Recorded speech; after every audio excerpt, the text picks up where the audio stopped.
People say the age of exploration is over, that there's nothing left to explore. I don't know what they're talking about. Exploration is everywhere. You just have to go find it.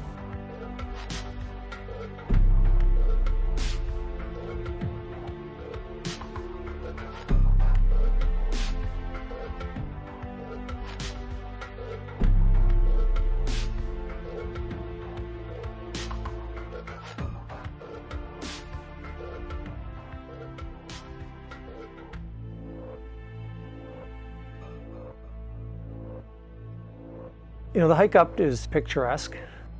It's a beautiful location just outside of Canmore.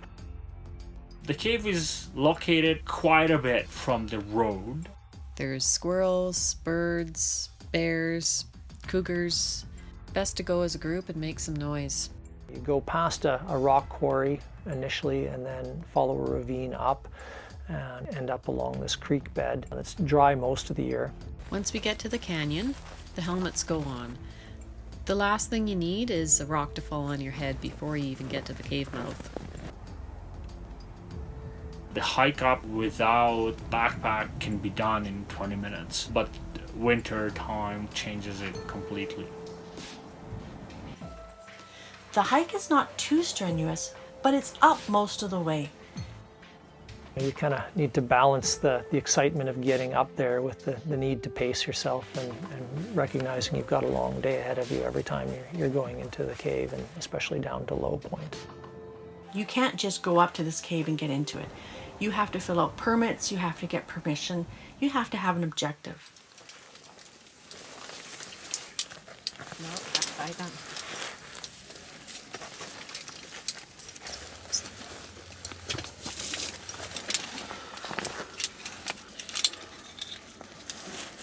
This way.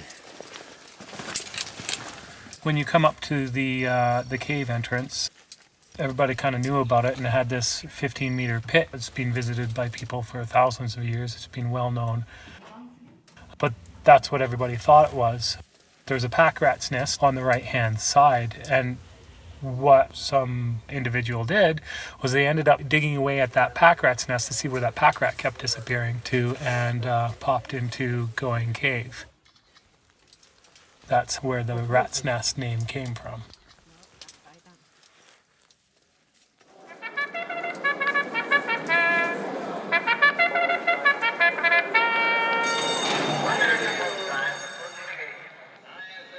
When Charlene told me they were going to be diving the Low Point sump in Rat's Nest Cave, I'd never been in a dry cave before. I didn't know what to expect.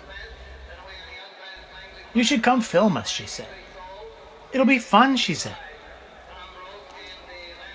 I had no idea how hostile that environment is, not just to camera equipment, but to people. I had no idea how physical it would be. It is both inspiring and punishing at the same time. Our plan was to record everything, but our hope was that the sump would be short and we would pop up into kilometers of new dry passage that no one had ever seen before. Given the skill set required and the logistics involved, that would be a passage very few people would ever see.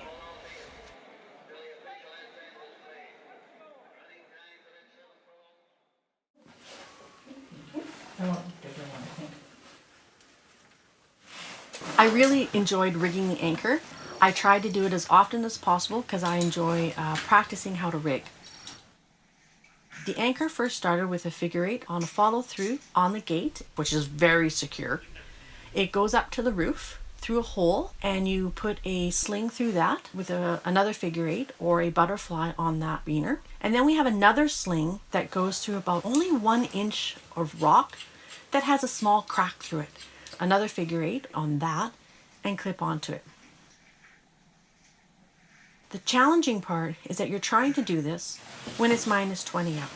You kind of want to hurry up because you're cold, and you know that if you can get down to the bottom and through the bone bed, you're going to warm up. The gate is definitely not going to go, so it's a very safe rigging. And at the bottom of this pit is what we affectionately called the bone bed. It was a bit of a surprise getting down to the bottom and asking, well, where do we go from here? Because it doesn't look like there's any viable options. When you come down from the 15-meter rappel, you come into a room. The soil is different. It's littered with bones, and there's spiders on the ceiling and the walls. You know, I kind of have a bit of a love-hate relationship with the bone bed squeeze. It is a little passage that is full of mud with water, creating this horrible experience to go through it. The bone bed squeeze is my favorite part of the cave. You see this tiny little hole on this ledge that you gotta look under. And you're like, I need to go in there? The first time I did it was like, you're kidding, right? I asked the guy, are we really going through it? The bone bed squeeze is a tiny, tiny little passage that's been excavated through centuries and millennia of dead animals, you know, bones and soil and everything generated from the decomposition of these animals. Okay, 1 minute. Does it get tighter? Nope. That you're at the tightest spot.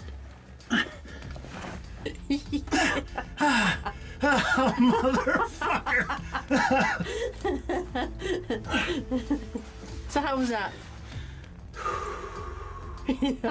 The squeeze at the bone bed is probably around 50 to 60 centimeters wide and maybe 25 centimeters high, and goes through a little tube. And you get into this little chamber where you can quite comfortably sit up.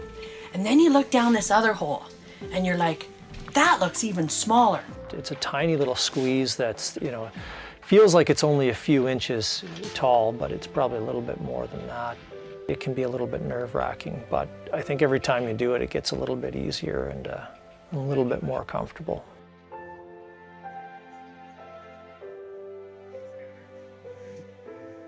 After the second squeeze, the cave opens up a bit, and this is where you get a real sense of the sloped karst. Yeah, you come out of the bone bed and it's a little bit less confining, but there's not very many places on that side of the cave that anybody would characterize as being large or roomy. There's very, very few places in the cave you can actually stand upright. It's a long passage that's been, you know, eroded out of the solid rock, and there's this ubiquitous mud everywhere within the cave, whether it's wet or dry, depending on how much moisture is actually getting into the system at that time. You can just see the passage lead off into the distance, and it's kind of the start of the journey, really.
As you're moving through Rat's Nest Cave, you're going to notice that the majority of the cave, or pretty much almost all of it, is always on an angle. This carbonate bedrock, this limestone, it's basically dead sea creatures. And there are layers in the bottom of the ocean. Eventually it turns into rock, but for them to be mountains, they get pushed up, bending, folding, faulting. And because there's this weakness, you'll have this thrust fault. That's the weakness that allowed all the water to travel through and chemically and mechanically erode away the limestone to form the Rat's Nest cave system.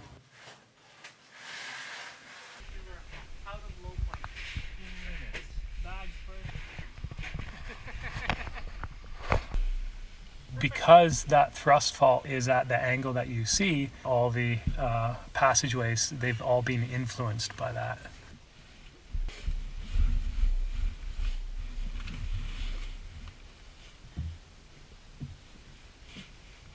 Hauling 9 gear bags to the low point is something that I don't want to repeat. It's a nightmare. The low point is dirty, very demanding, very taxing trip on its own. If you start carrying bags, it is adding to your misery quite a bit. I really enjoyed hauling the dive bags down to Low Point. Bullshit. I did.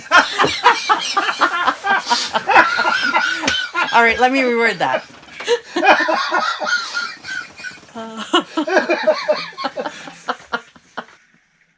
I enjoyed hauling the 9 bags of heavy gear down to Low Point because I found it a challenge. Each time we went down, I felt like I was getting stronger and stronger.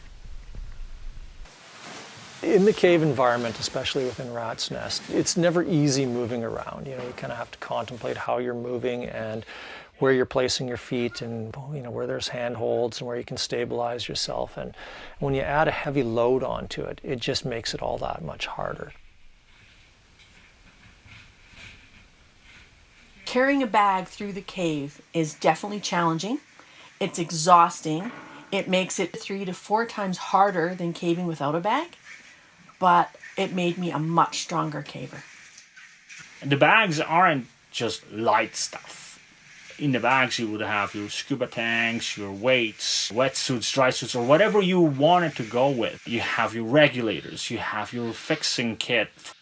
You get to some sections where it's tough to kind of control the loads, so you're using ropes, you clip things off to the ropes. Some of the softer loads you just push down the rope and you have people passing it further down. Some of the heavier loads you need to carry just to protect them, especially if some of the equipment that you couldn't really allow to get damaged. So it is not one man kind of a show. You have to get your friends involved and convince them that you're going to get something out of it. It is an ordeal. The bag is freaking massive. And it is always an obstacle in the cave. Going down, it's tough, but going up, it's tougher.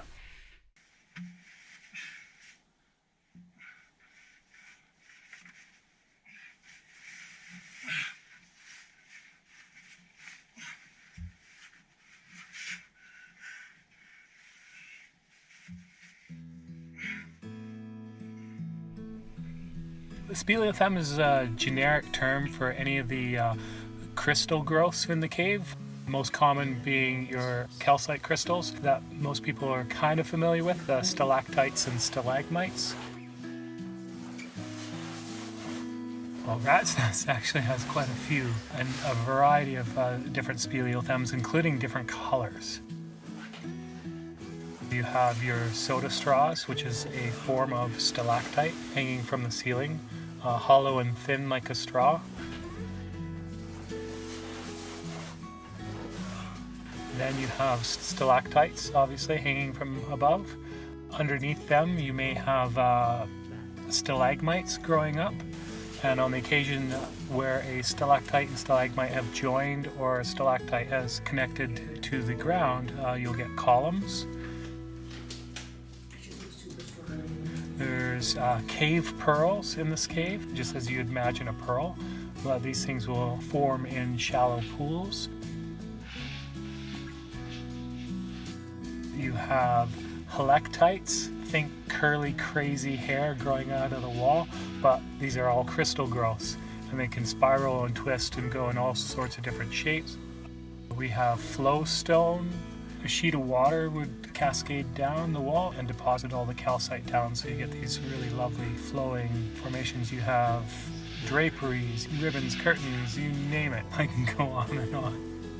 Brimstone dams, so some people would call them like gore pools or gore dams. You have spars that form under the water as well, and I think I've even seen some gypsum formations in that cave. One of the interesting things about speleothems is they can tell you what's been going on and give you a little bit of the dynamic history of caves. Oh, you should see what's up here. Oh my god. It's beautiful. There's a whole bunch of soda straws. Like 2 foot long soda straws. Did you look up here?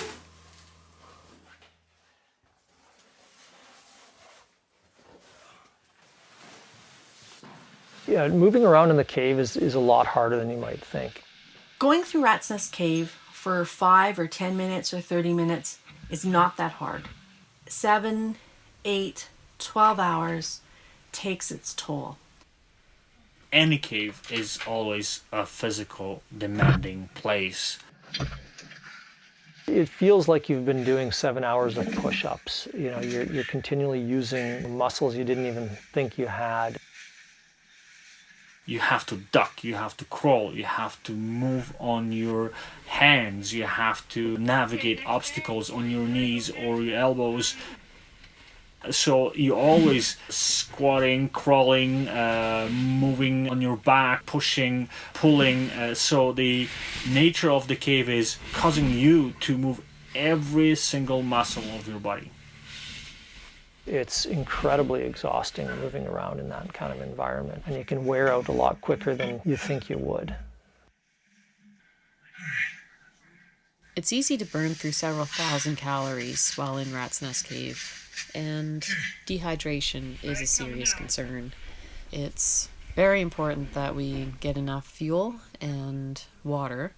You don't really realize how much water you need until you do this sort of thing.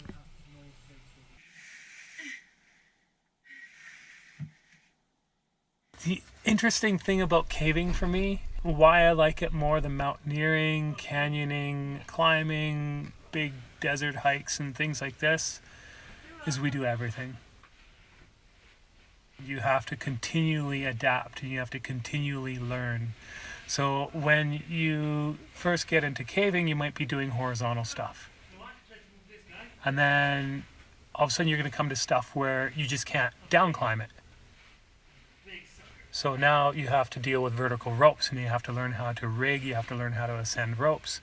And then you might get into really tight places and you got to learn how to manipulate your body in these squeezes and manipulate equipment through these passageways. And then you end up playing with water. And you might have to deal with just pools at first. You might have to deal with a duck where you're kissing the ceiling to breathe. You might have to deal with streamways and waterfalls, and that changes the vertical game on how you rig your ropes, and that changes how you descend. And you have to continually adapt and learn. And then when it all comes together and culminates, and you get yourself your sump, now you have to start diving. Okay, last dag. Okay.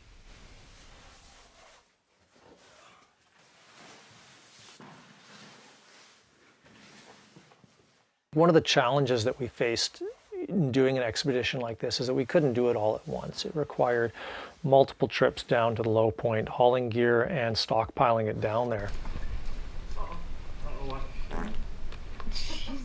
Did you got that on camera? Holy shit. We utilize natural anchor. There is a pillar in the middle of that room. And we had with us some rope, we had some carabiners, and we had pencil micro traction. The rigging at Low Point was definitely necessary because there's about a 30-foot slope at a 45-degree angle down sheer mud. In a full kit, you're not able to help yourself out of the water or even going down to the water. It's really this wet spot at the bottom of a slippery mud slope. And there's no real way to get down or, more importantly, back up again once you get down without rigging it. We had to create some sort of a pulley system, some sort of a safety net for ourselves. You know, we had to develop and build the rigging to essentially winch them back up out of the low point. Now, for me, filming down at the low point, I was suspended on rope for for the very same reason, there's just no way to get down there and back up again safely without the assistance of equipment. Having gear in a cave creates additional complexity, and we have to protect that gear somehow. We had our regulators, probably our most delicate pieces of equipment, and our computers and our masks in what's called a Darren drum. There's pack rats that inhabit the cave that are known for nibbling on things they shouldn't be nibbling on, and the risk that poses to some of the equipment. It would be disastrous to prepare to dive only to find out that a regulator hose or a critical part of a dry suit had been damaged, rendering that piece of equipment unusable. 2,900. Some of our concerns were definitely the dry suit neck seals and wrist seals of both suits were fairly dried out. And a simple thing like kneeling on a mask and breaking it, you can't dive now. It's not an option. So delicate things like that had to be protected. Carrying the gear to the cave and leaving it for several weeks will create its own issues, like mold, like moisture, exposure to the rock and sand. So adding additional layer makes sure that it is diveable, or at least in the same shape as we enter the cave with. 2,600. We used neoprene and tape on the bottom of the tanks so that the tanks didn't wear through the cave bags. We put neoprene around the valve of the tank to protect that, and we wrapped them in tarps to help on the way out as well. And this all made it a little bit more cushioning so that we didn't damage the tanks. If there is an issue at low point, we have no direct connection with the surface. We cannot call in and say we have a problem. We have to either send somebody out or try to deal with the issue and bring with us the person that has the issue. If something happened at low point, we would do our best to try and get our friend out. We have a lot of tools in our toolkit that will actually help us do that. But at the same time, we would send a team out to go for help. Oh, it would be a long time to get a rescue started and initiated if something were to happen at the low point. You're hours into the cave, and from there, even when everybody's in good shape and things are going well, you're 6-7 hours away from getting back out.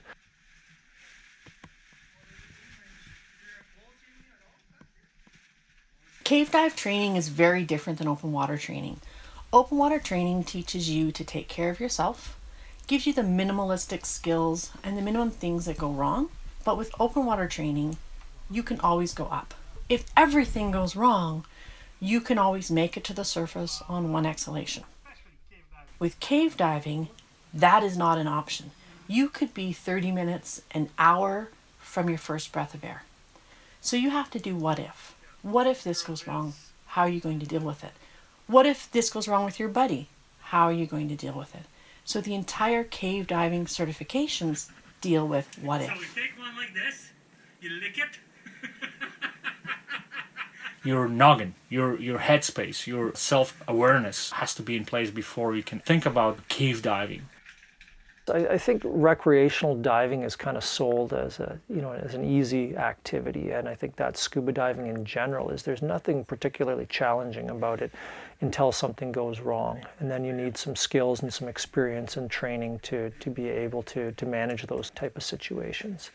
The difference with cave diving is that any of those situations can become life-threatening almost immediately, and you need to be properly prepared and trained and experienced. There's a higher degree of difficulty, a higher degree of risk that goes along with that. You always have time limit in the water, so the training always emphasizes where the gas supply is, how can you get back home, which way you came in, and how you're gonna get back. Is there a course for this? I don't know how to scuba dive. The biggest risk with cave diving is just that overhead environment. So whatever effort, whatever gas, whatever was required to put you in that situation in the first place is the minimal requirement to get back out and get to a safe environment. The amount of training, if I can compare, is quite substantial because It doesn't end on just a full cave certification. There is more and more and more. Once you get hooked, you start doing a very tight caves, and you start going on scooters, you start staging your bottles, you start squeezing through small holes. So it is very demanding on top of whatever else you took for your open water, regular diving.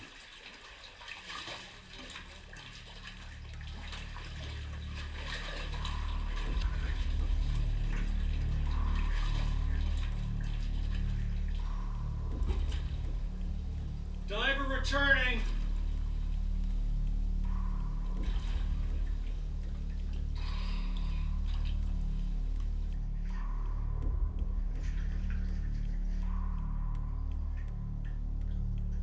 Diver going down again. 5 o'clock.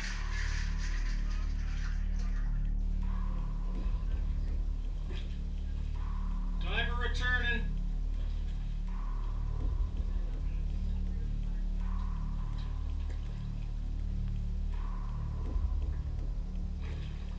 What you see? Celtic. 70 feet this time. Didn't even hit the same depth. Around same depth. I can't just feel my way through. I'm just going off the image in my head how it could go. You want to give it a shot, Char? You give a shot. I have more air in my tank step. You come back and I can go again. When I cave dive, I'm always thinking about, okay, right now, my second stage blew off my hose. What am I going to do? Right now, my O-ring in my tank goes. What am I going to do? And I try to constantly make up problems in my head and solve them. That way, ideally, when something does go wrong, because it will, I have the muscle memory to react properly and efficiently. But I could feel it's tweaked maybe 4 feet. Maybe. I went more to the right, and I kept going to the right. And there was a point where I was coming back, and the line, there's a sharp, not sharp, but a ledge like this, that I had to go around. 525. Diving in the Low Point Sump has a bunch of challenges that you have to deal with and overcome. Diver back.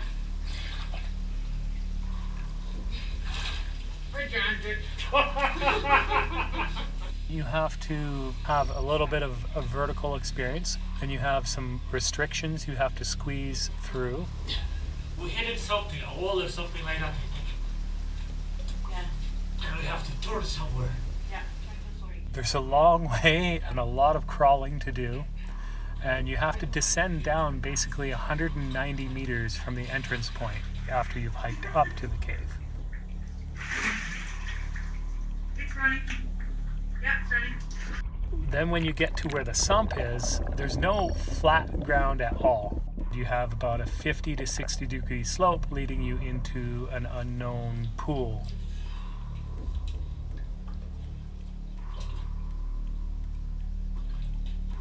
To dive that, you're going to need to bring everything down there. You have to bring lead down there.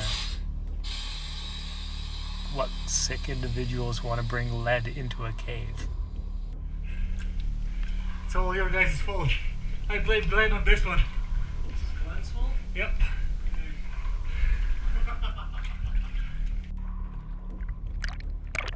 When you're doing any kind of technical diving, that is anything beyond a traditional recreational diving, it's really about redundancy. It's about doubling up your potential failure points, planning in terms of additional gas so that you have the ability to mitigate an issue. If you have a problem come up, you have the equipment and you have the resources available to you that you can work through it and find a solution if one exists.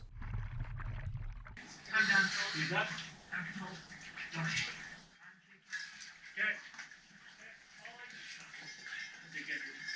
There's certain people that are content to sit on the couch. There's certain people that their curiosity isn't piqued the way others are. I can go and say, oh, I have explored new restaurants, or I have explored a new city. This has been done by somebody else. Cave gives you the opportunity to be the own one, the first one. There's some people that just have to know what's around the corner, what's under that lake, what's down that hole. And, you know, they're just not satisfied until they go and they take that look. People tend to talk about what they would like to do. A lot of people would love to go into a cave that no one else has ever been in before. A lot of people would love to go under the water and go diving. They would love to see all the stalactites and the stalagmites and the formations in the caves. The difference with explorers isn't about skill set so much, it's about making it happen. It's not really an inherent risk-taking mentality. I think it's more just a curiosity, a drive to know, a drive to see and experience, I think, is really what makes an explorer. None of us have exceptional skills. We are not the strongest cavers. We are not the strongest cave divers. There's always lots of people that are stronger and better than you. I saw nothing. Literally nothing. Nothing. I saw Maybe an inch or 2 inches of this, maybe. Computer said 24 feet. I have to go with my feet first, the last couple feet. The difference for Low Point is that we put it together and we made it happen.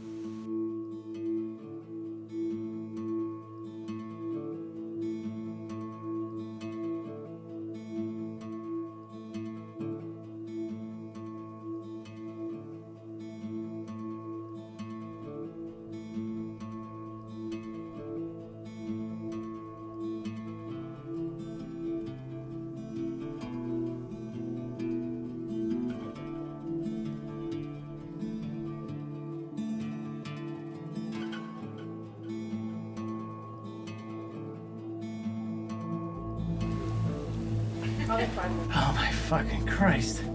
We're gonna need to dig some more. now I could be a dive master. As you come down, look to your left. Good. No, that's your right. There you go. You're far? Walk on. Do be careful of that nest of spiders. Shut up. There's a dead bug right here. Oh, I just rushed it. It is me. It is really, really big. I'm a weirdo. No. I did pee myself.